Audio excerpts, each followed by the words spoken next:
কুকুরকে কেউ যদি একটু আদর যত্ন করে, একটু খেতে দেয়, তবে সে সারা জীবন মনে রাখে।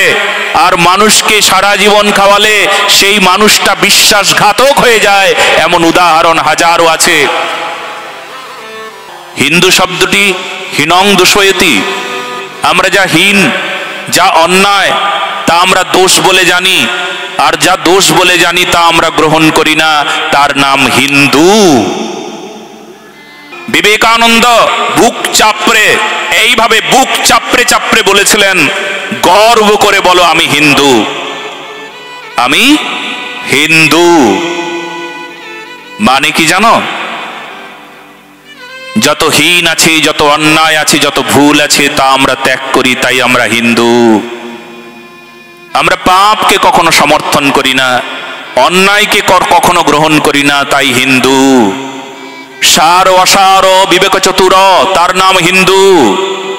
অসারকে আমরা ত্যাগ করবার জন্য প্রয়াস করি, চেষ্টা করি, আর সারকে আমরা গ্রহণ করি, তাই হিন্দু। কি করা উচিত আমাদের? কি করা উচিত?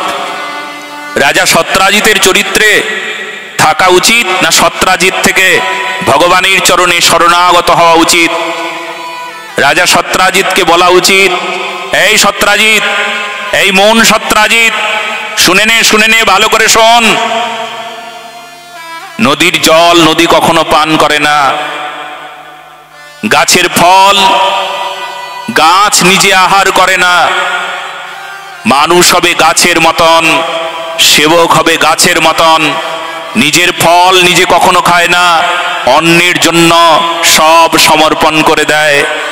নদীর জল নদী কখনো পান করতে দেখলাম না নদীকে। নদী সবাইকে সুশীতলতা প্রদান করে, সবার তৃষ্ণা মিটিয়ে দেয়, তাই সে নদী, তাই সে সেবক। গাছ শুকিয়ে মরে গেলেও বলে না একটু জল দে।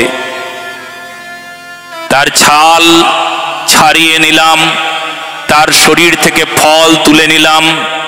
পাতা যদি উপকার করে, পাতা ছিঁড়ে তাকে শেষ করে দিলাম, তবুও সে উপকার করে করে নিজের দেহটাকে সব সঁপে দেয়, তার নাম সেবক।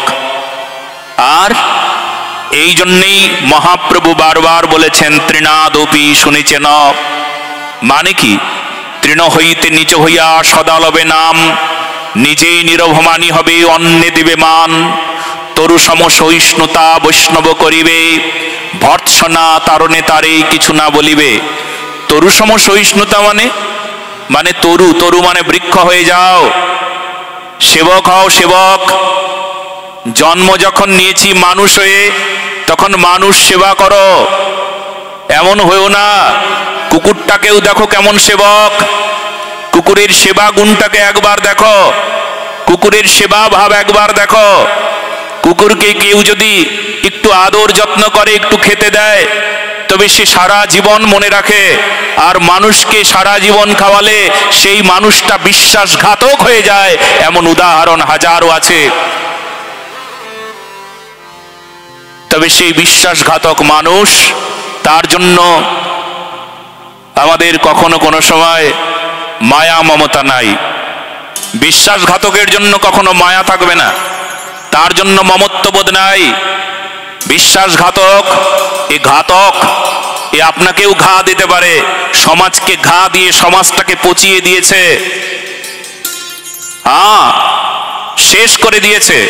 ধর্মে যদি এইরকম ঘাতক থাকে না দু চারজন, হিন্দু ধর্মে এমন যদি ঘাতক থাকে, তবে ক্যান্সারের মতন জীবাণু এরা সারাটা সমাজকে একেবারে কর্কট রোগ দিয়ে শেষ করে দেয়।